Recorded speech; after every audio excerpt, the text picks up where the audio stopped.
김현지 대통령실 제1부속실장이 지금까지 밝혀진 바로 휴대폰을 5번 가졌는데 그 교체 시기가 이재명 대통령이 사법 리스크로 여러 가지 곤란을 겪던 시기에 이 휴대폰을 교체한 것이 아니냐. 그리고 지난 국감이 시작되는 10월 13일 또 이날은 하루에 2번이나 휴대폰을 교체를 해서 하루에 2번도 하나? 그러니까요. 깜짝 놀랐습니다. 아니 저희들 다 휴대폰 뭐 약정 종료되거나 기한 지나고 새 제품 신제품 나오면 바꾸긴 하는데 네. 지금 그 오늘 나온 보도에 따르면 김현지 실장이 지난 13일 이게 국감 시작된 날인데 네. 오전 10시 30분에 한 2년쯤 사용한 아이폰 14 프로를 최신 기종의 아이폰 17로 교체했어요. 아, 예. 거기까지는 그런 일이 있을 수 있겠다. 꽤 비싼 휴대폰인데. 비싼 휴대폰입니다. 최신 기종입니다. 네. 그리고 11분 뒤에 또 다시 자신의 휴대폰 단말기를 아이폰 17, 17에서 아이폰 14 프로로 다시 바꿨습니다. 그건 빠꾸오라이 한 거 아니에요? 그러니까 이게 그래서 네. 뭐예요? 휴대폰 기종을 짧은 시간 이렇게 2차례 바꾼 게 11분 만에 바꾸는 거. 11분 만에 네. 14 프로에서 17로 갔다가 다시 14 프로로 같은 기종으로 왔다는 건지 네. 아니면 뭐 정말 뭐 다른 이유가 있는지 모르겠는데 어떤 정치권 관계자는 이랬답니다. 자신이 쓰던 유심을 다른 단말기로 옮겨서 자료를 백업하고 새 전화번호를 개설해서 휴대전화를 이원화한다. 그러니까 투폰, 네. 휴대폰 2개 이상 쓰는 분들 요새 꽤 있긴 한데 네. 그랬을 가능성이 있다라고 아. 보고 있는 거고 이거 관련해서 아마 오늘 TV조선에서도 아마 그 시사 프로그램의 한 패널이 네. 휴대전화 번호를 바꿨다는 취지로 얘기를 했던 모양인데 바로 대통령실에서 예. 전화 번호를 바꾼 게 아니라 기기를 교체한 것이다. 바로 반응을 했다고 하거든요. 그러니까 지금 김현지 그 이제 부속실장의 휴대전화 교체와 이게 혹시 번호들까지 바꾸는 건가 아닌가 이걸 대통령실이 굉장히 민감하게 보고 있다. 최소한 그 정황은 오늘 아침 여러 가지 그 상황에서 확인된 것 같습니다. 네. 그러니까 이런 것이 알려진 것이 이제 국민의힘의 박정훈 의원 얼마 예. 전까지 TV조선 정치부장 했던 맞습니다. 그분이잖아요. 예, 예. 근데 이분이 이제 이걸 밝혀낸 거예요. 그래서 예. 그 기록을 했는데 박정훈 의원은 얼마 전에 이제 예. 김현지 실장이 김일성 추종 세력인 경기 동부연합과 모정의 연결고리가 있는 것 아니냐라는 의혹 제기를 해서 그때 그렇습니다. 한번 크게 뉴스가 됐던 이제 의원인데 맞습니다. 오늘 이제 휴대폰 교체 얘기를 들고 나왔어요. 예, 그러니까 박정원 의원이 김현지 실장 관련된 전담 공격수처럼 나서고 있는 것 같아요. 아, 네. 예, 그런데 예. 이번에 내용을 보니까 김현지 실장은 주나 사는 아이폰만 쓰더군요. 그러니까 지금 5번을 바꿨는데 계속 아이폰에서 아이폰으로 바꿨는데 이건 제가 좀 들은 얘기가 있는데 아, 그래요? 예. 네. 그 한때 최측근이었다 지금은 이재명 대통령과 안주 원수처럼 척을 진 사이가 된 유동규 본부장이라고 유동규, 네. 잘 아시죠? 우리 네, 뭐 네, 네. 구독자 시청자 여러분한테 네. 아주 익숙한 이름일 텐데 네. 유동규 본부장이 저하고 인터뷰 때 직접 했던 얘기인데 본인이 예. 옛날에 삼성 갤럭시를 썼답니다. 와, 예. 근데 당시 아마 이재명 시장 시절인 것 같은데 전화를 했는데 전화를 안 받. 이재명 시장이 전화를 안 받더래요. 어, 예. 그래서 왜 이렇게 전화를 안 받지? 그리고 뭐 카톡 같은 것도 잘 답이 안 오고 그래서 그때 하여튼 최측근 아마 정진상 김용 그 분들 중에 한 분으로 기억하는데 그 최측근한테 그 얘기를 했더니 네. 그 이재명 당시 시장 최측근이 갤럭시 전화는 안 받는다. 왜냐? 네. 이재명 대통령 당시 이재명 시장이 아시다시피 갤럭시는 아주 간단한 조작으로 모든 통화 녹음이 가능하잖아요. 네. 근데 아이폰은 미국에서는 본인이 하는 통화 녹음도 법적으로 함부로 녹음을 못하게 돼 있으니까 예. 아이폰은 통화 녹음하기가 굉장히 어렵습니다. 네. 물론 다른 앱을 막 깔고 하면 할 수는 있지만 네. 이렇게 자동 디폴트 되어 있는 갤럭시와는 차원이 다르죠. 네. 뭐 보안 같은 것도 뭐 좀 예. 더 뭐 세다는 말도 있고, 근데 그런 통화 녹음 우려 때문에 그 이재명 시장은 아이폰 전화로만 통화하려고 그러지 갤럭시 전화를 안 받으니까 당신도 아이폰으로 바꿔라. 네. 그래서 유동규 본부장 당시 아이폰으로 자기가 바꿨더니 그다음에 통화나 이런 게 교신이 원활하게 되더라. 그 얘기를 이건 뭐 유동규 본부장의 본인이 직접 얘기한 거니까 뭐 증언인데 일종의 주장일 수도 있고 그런 거에 정황이 비춰보면 이재명 대통령께서는 아주 예전부터 주변 사람들이나 측근들한테 아이폰을 쓰도록 좀 권유하거나 아니 주변 분위기는 우리는 다 아이폰 써야 돼 이런 분위기였을 거로 강하게 추정이 됩니다. 아마 본인도 그러면 아이폰일 가능성이 높은 거네요. 당연히 본인도 아이폰일 아, 겠죠. 네. 본인도 아마 아이폰일 가능성이 높죠. 네. 그리고 그러니까 아마 김현지 실장도 워낙 옛날 시장 되기 전부터 측근이었으니까 네. 당연히 아이폰을 써봤던 아까 얘기했던 유동규 본부장의 주장과 아주 자연스럽게 부합되는 정황인 것 같습니다. 그래서 아이폰을 썼던 것 같은데 예. 근데 아이폰은 하여튼 최근 국감 시작하는 날 이렇게 두 차례 왔다 갔다 하는 느낌처럼 바꾼 게 왜 그랬을까? 불과 일주일 전이에요. 일주일 전이에요, 딱 일주일 전. 전이에요. 왜냐면 국감이 지난주 월요일 날 시작됐고 네. 이제 우리 여러분 다 기억하시지 그때 법사위 국감을 정말 스타트로 시작이 됐는데 김현지 부르느냐 마느냐. 그거는 이제 뒷부분 얘기였고 저 법사위는 조의대 조의대, 대법원장, 그렇지, 그렇지, 조의대 그렇지. 대법원장 오느냐 안 오느냐, 네. 증언대 세우느냐 안 세우느냐. 그렇지, 그렇지. 바로 일주일 전에 우리 김선배랑 그렇죠, 저랑 그렇죠. 갑자기 그 얘기하지 네, 않았어요? 네, 네. 막 속보 보면서. 네. 근데 그때 모르겠습니다. 그 대통령실 얘기처럼 아니 약정이 종료돼서 그때쯤 바꾼 거라는 설명이 맞을 수도 있으나 네. 하여튼 휴대폰을 14에서 14% 17로 갔다가 또 다시 14% 기종으로 유심히 왔다 갔다 했다. 이거 뭐지? 11분의 미스터리네. 그것도 또 그러니까요. 다른 미스터리네요. 미스터리입니다. 네. 그리고 그 전에 김현지 실장이 그 휴대폰을 계속 바꿨던 시점들이라는 게 예. 예를 들면 뭐 2021년 12월 27일에도 바꿨는데 그때가 예. 대장동 실무자 뭐 간부이면서 중간 실무자였던 김문기 처장이 극단적 선택으로 숨진 지 발견된 6일 뒤였다고 하고요. 네. 뭐 김문기 처장은 여러분 아시겠지만 결국 이 양반의 사망에 대해서 김문기 처장을 알았다 몰랐다가 또 그 유명한 이재명 대통령의 공직선거법상 허위사실 공표 네. 거기에 중요한 이 안건 중에 네. 이슈 중에 하나가 그 김문기 처장 몰랐다. 네. 그 김문기 처장이 돌아가신 뒤 6일 뒤에도 이런 교체가 이루어졌다. 네. 는 얘기가 뭐 이렇게 이번에 얘기하는 게 이렇게 밝혀졌고 또 2023년에도 그 한번 저 휴대폰 단말기가 바뀌었었다 예. 하는데 하여튼 그때도 종합적으로 보면 휴대폰이 바뀐 시점이 이재명 대통령의 의혹이 불거지거나 뭐 관련된 무슨 국정감사가 있거나 이럴 때 공교롭게 그러니까 조금 전에 말씀하신 예. 2023년 9월 9일 그거는 예. 이제 쌍방울 불법 대북 송금 사건 피의자 신분으로 이재명 당시 민주당 대표가 수원지검에 출석한 날이라는 거예요. 아 그러네요. 네, 네, 예, 네. 그렇습니다. 예. 예. 그 사건도 사실은 이재명 대통령을 둘러싸고 있는 여러 가지 그 사법 리스크가 뭐 좀 5개 재판이고 사건이 많지만 사실은 인정되면 가장 형량이 클 거는 그 쌍방울 관련된 대북 불법 송금이고 이게 이제 왜냐하면 제3자 뇌물로 기소가 돼 있는 거기 때문에 그렇죠.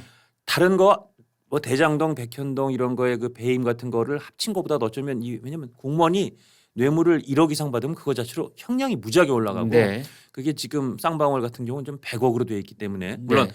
이재명 대통령이 그거를 알았다 몰랐다 부분은 이제 법정에서 다퉈야 되긴 하지만 예. 이화영 부지사까지는 이게 이미 다 대법원 확정된 사실로 이미 결정돼 있고 아니 예. 김현지 실장은 예. 이화영 부지사의 원래 변호인이었던 설주환 변호사한테 4번인가 5번인가 전화를 해서 당신 가만히 보니까 이화영 부지사한테 검찰에 협조하라고 회유하고 있는 것 같은데 소문 안 좋아 관두는 게 좋겠어. 그래가지고 그날부로 설주환 변호사가 관뒀다는 거 아니에요?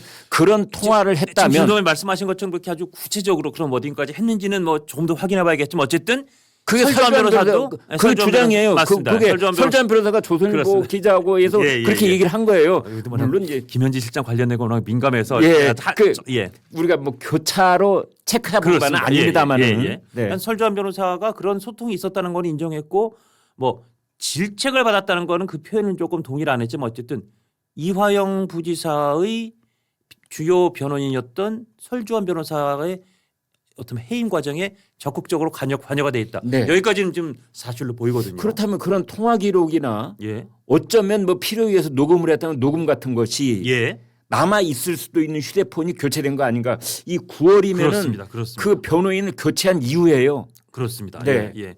그렇다면 이게 뭐 계속 대통령실에서 밝힌 것처럼 아니 약정 기간 다 돼서 바꿨다고 볼 수도 있지만 네. 왜냐면 2년 간격이니까 뭐 그렇게 볼 소지도 있어요. 그러나 공교롭게도 예. 중요한 의혹이 불거졌다든지 네. 아니면 이번처럼 국감이 시작된다든지 예. 이제 국감에서 압도적인 그 화제가 음.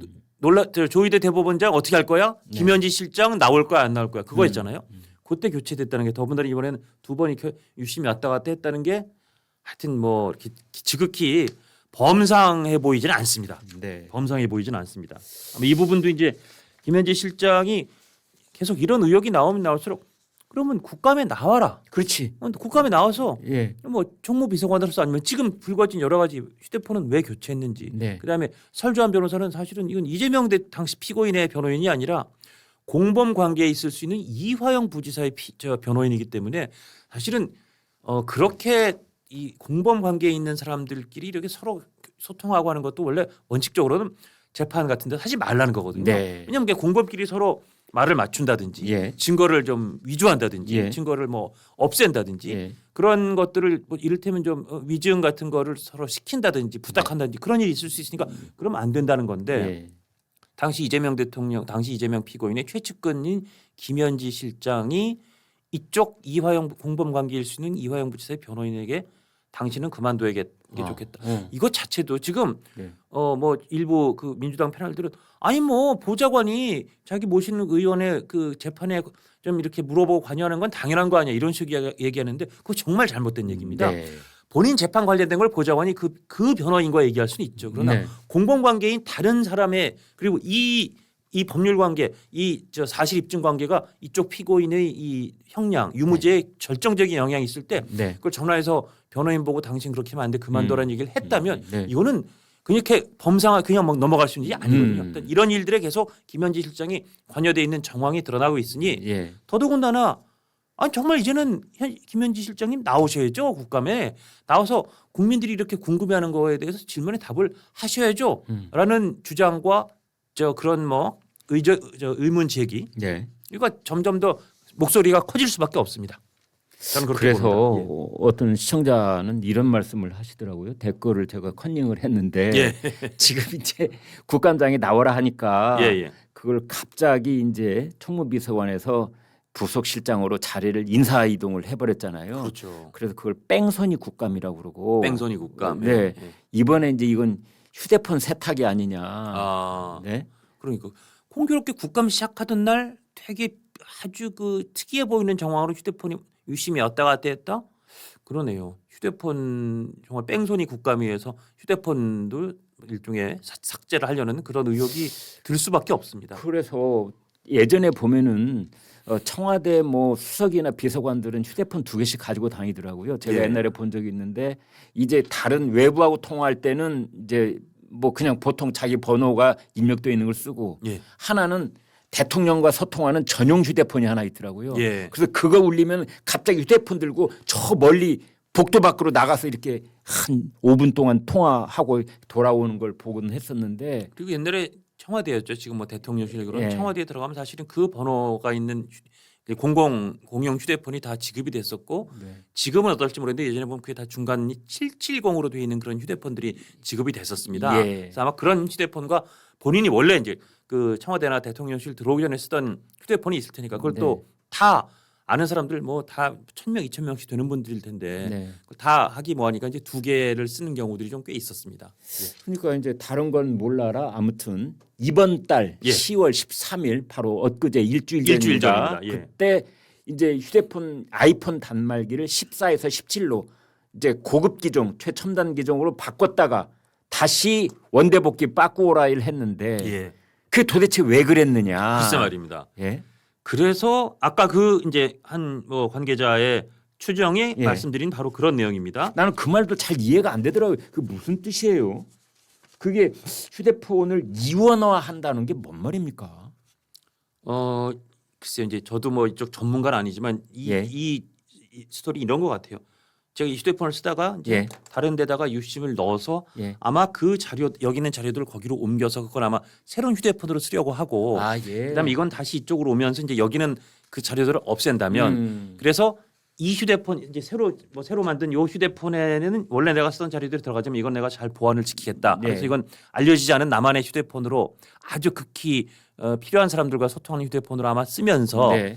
여기 거는 일단 저쪽으로 백업을 했으니까 입심 갖고 와서 여기서 이제 다시는 뭐 이렇게 일종의 포렌식도 어려울 정도로 이거를 뭐 한다든지 아니면 이거를 갖고 가서 그땐 진짜 이제 새로운 휴대폰으로 뭐 옮긴다든지 하면서 이 휴대폰은 없앤다든지 해서 그러니까 있는 자료를 우리가 휴대폰 뭐 저 공무원들도 그렇고 옛날에 그 정호성 비서관 이런 분들 보면 휴대폰을 다 버리라 그러는데 그걸 잘 못 버리게 되잖아요. 왜냐하면 왜 그동안 누가 그러더라고요. 만약 어떤 사태가 벌어지면 급변 사태가 예, 벌어지면은 제일 안전한 방법이 한강다리 택시 타고 넘어가다가 창밖으로 그 휴대폰을 던지라. 한강에다 던져라. 그게 예. 가장 안전하다. 그러니까요. 네. 근데 그게 사람이 왜냐면 요새는 이 휴대폰이 자기 인생을 담고 다니는 아이 거니까 그럼요. 이거를 아니 뭐 이걸로 모든 게 다 있어요. 모든 거 여기에. 다 있고 이걸로 네. 거래고 소통이고 네. 모든 걸 이걸로 다 하니까 저의 전 재산의 금융 기록이 여기 다 들어가 있잖아요. 어마어마한 액수가 있겠는데요.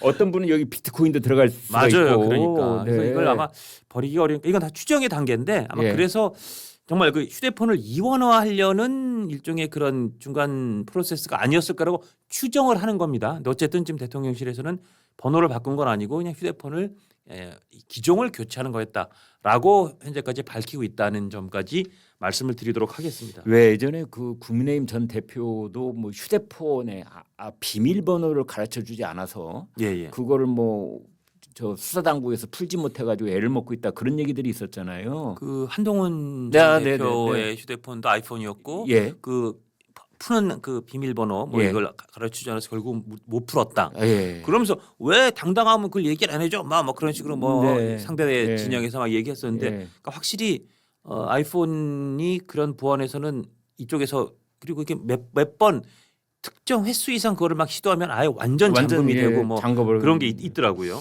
예. 어떡하지 내 거는 삼성 갤럭시인데. 아 근데 갤럭시 요새는 많이 보안이 좋아져서 그러니까 예, 저도 뭐 아이폰은 써본 적이 없습니다. 예. 아이폰을 한번 바꿔볼까 생각을 했던 적이 있는데 예. 기종 바꾸면은 바꿔야 될 것들이 여러 가지 너무 나름. 많아요. 예. 그런데 아무튼 뭐 저희들은 참 그렇습니다. 하여튼 대통령실 입장은 번호를 바꾼 게 아니라 폰을 바꾼 거다. 뭐 이런 입장이라는 거를 다시 한번 말씀을 드리도록 하겠습니다. 네. 예. 하여튼 이 부분에 대통령실이 김현지 실장의 휴대폰 교체 등에 대해 매우 민감하게 즉각적인 반응을 보이고 있다. 그렇군요. 예. 거기까지 말씀드릴 수 그러니까 있을 것 같습니다. 대통령실이 김현지 실장에 관해서 제기된 의혹 가운데 바로바로 대응하고 뭐 이런 경우가 있는가 하면 예. 나 몰라라 하는 것처럼 침묵으로 일관하는 그런 의혹적이 있어요. 예. 가령 예를 들어서 김현지 실장에 대해서 왜 한미일보인가요? 예, 그 예. 인터넷 매체가 그 제기했던 의혹에 대해서는 고발 그 민주당 의원 2명이 가서 고소 고발했잖아요. 예, 그렇습니다. 예. 그런가 하면은 예. 또 뭐 그 녹취 나온 거 있지 않습니까? 대선 비자금 뭐 500억 드는 거를 뭐 200억은 어떻게 걔네들한테 당해서 300억은 내가 받아올 수 있어. 땡겨올 수 있고 예. 막 이런 거 예, 여기에 대해서는 대통령실이 이렇다 할 반응을 아직 못 봤거든요. 그게 백광영 전 기자 그 백브리핑한 데서 네. 이제 제기한 건데 그 부분 아직은 대통령실에서 뭐 가타부타 뭐 반응 왜 반응이 없는 거예요? 그거 엄청난 건데. 그렇죠. 사실은 그 액수면은 300억이라 그러면 그건 무조건 대선이고 또 거기 같은 그 녹음된 육성이 김현지 실장이 맞다면 네. 근데 그건 맞다고 백광현 전 기자는 주장을 하는 거고 네. 그리고 뭐 듣기에도 다른 녹음과 굉장히 비슷해서 맞는 것으로 추정이 되지만 아직 네. 확인은 안 됐습니다. 근데 네. 맞다면 굉장히 그것도 민감하고 아주 큰 이슈가 될 수 있죠. 그렇죠. 왜냐하면 김현지 실장이 그냥 단순한 측근이 아니라 그런 대선 자금의 어떤 융통이라든지 대선 자금을 어떻게 사용할 것인가 6천만 원 정도 아니 그건 그 무슨 우리가 지금 500억 선거하는데 6천만 원 그런 거 가지도 마세요. 걔네들한테 300억은 내가 받아올 수 있고 그래서 걔네들이 과연 누굴까? 누굴까? 300억은 엄청난 돈이란 그게 말이에요. 민주당이야 아니면 펀드레이저들이야? 아니면 뭐 어디에 진짜 그 누군가의 그렇게 돈줄이야. 많은 돈줄이 있는 건가라는 그런 그렇지. 의혹이 들 수 있잖아요. 네. 그러니까 사실 그것도 굉장히 큰 이슈고 어떻게 보면 김현지 실장이 이번에 국정감사에 나와서 국민들의 의혹에 답해야 되는 또 다른 어떻게 그렇죠. 보면 제일 중요한 의혹일 수도 있거든요. 네. 그런데 그 부분 아직까지는 가타부터 없는 것. 왜 그러는 거예요? 왜 그런 거예요? 그러니까 대통령실 반응도 매우 선별적이에요. 선별적이라고 볼 수 있죠. 그렇습니다. 예. 근데 이번처럼 아니 김현지 휴대폰 단말기를 바꿨다 뭐 번호를 바꿨다 그 그렇죠. 차이에 대해서 그 민감한 반응을 보이는데 예. 그 정도 속도감 있게 반응을 보인다면 예. 이 뭐 대선 장관 가든 녹취는 100번 넘게 반응을 보였어야 될 사안 아니에요? 그렇습니다. 그렇게 해야 되는데 아직 모르죠. 이제 뭐 오늘이든 내일이든 또 언제 나올 수 나올 수는 있지. 있지만 네. 현재까지 보이는 속도감은 그 사안마다 매우 차이가 있다. 네. 훨씬 더 민감한 거는 속도감이 느린 것 같고 우리가 생각할 때는 그렇게 대단한 것 같지 않은데 번호 교체한 게 아니라 기종을 교체한 거예요라는 식으로 아주 속도감 있는 반응이 나온다. 이건 또 왜 그럴까? 하여튼 계속 국민들한테는 이상하네. 뭐지? 그러니까 이런 생각을 갖게 해요. 왜 한미일보에 대해서는 예, 예. 바로 뭐 고소고발하고 뭐 이제 이번에 아주 그냥 본때를 보이겠다는 식으로 나왔잖아요. 예, 예. 그것도 김현지 본인이 고소를 한 게 아니고 민주당 의원 두 사람이 했어요. 그것도 참 의아해요. 그렇죠. 사실은 본인이 고소하는 게 뭐 제일 자연스러운 거고 다른 일반인들 사이에서 있을 때는 본인이 고소하는 경우가 대통령실이 하든지 본인이 하든지 네, 말이죠. 예를 들면 글쎄 말입니다. 그거를 이제 어떻게 보면 제3자라고 할 수 있는 이 고발이라는 형태를 통해서 법적인 대응에 나서고 어떻게 보면 그런 얘기들의 의혹이 확산되거나 그런 얘기들을 자꾸 하는 거 저도 뭐 그 얘기 자체가 워낙 그 사실성 진실성이 있을까 근거가 있을까에 대해서는 저도 뭐 고개가 갸우뚱거려지긴 합니다만 일단 그렇게 해서 더 이상 그런 의혹을 자꾸 재확산하거나 사람들이 입에서 입으로 옮기는 거를 막는 효과 노리면서 고소를 하게 되면 사실은 그게 혹시라도 고소한 게 고소 자체가 좀 잘못됐다면 무고라든지 이런 리스크를 질 수 있잖아요. 그런 리스크는 최대한 줄이고 김현지 실장 본인의 리스크는 줄이면서 어떻게 보면 이게 김현지 실장이 국감에 나오겠다 하는 거를 민주당에서 결사옹위하듯이 엄호해주고 있는 형국이잖아요. 그런 민주당 의원들의 엄호하는 느낌이 더 든다. 그러면 정말 뭐 일부 국민의힘 의원들이 얘기하는 것처럼 뭐 정말 절대 지존 이런 거라서 김현지 실장은 저렇게 국회의원들이 그냥 서로 옹위하고 엄호하고 하는 건가? 또 이런 의혹을 이런 의아심을 국민들로선 가질 수밖에 없죠. 근데 가령 김현지 실장이 이렇게 이제 이런저런 얘기가 나올 때 가령 김현지 실장이 예. 뭐 휴대폰을 5번 바꿨다 그러면서 뭐 거기에 대해서 박정훈 이제 의원이 뭐 이런저런 코멘트를 했잖아요. 예, 예. 이게 나의 명예를 건드렸다. 예. 그래가지고 이제 김현지 실장이 직접 고소를 하게 되면 지난번 한미일보도 예. 그 프린트된 종이로 나오는 그런 매체는 아닙니다. 예, 인터넷 예. 매체인데 어찌됐든 거기도 본인이 고소를 하게 되면 고소인 조사를 본인이 받아야 되잖아요. 그렇죠. 예. 그거 피하려고 그러니까. 제3자가 하는 것 아니에요? 혹시? 그러니까 그런 아까 말씀드린 게 이제 그런 본인의 리스크를 그러니까 줄이는 거 본인 리스크 줄이니까 그런 줄이면서 고발의 형태로 앞으로 이런 얘기들 또 떠들면 우리는 가만 안 있는다는 굉장히 큰 어떻게 보면 경고음은 낼 수 있으니까 현재까지는 그렇게 보입니다. 예. 쨍하고 해뜰 날 함께 가자.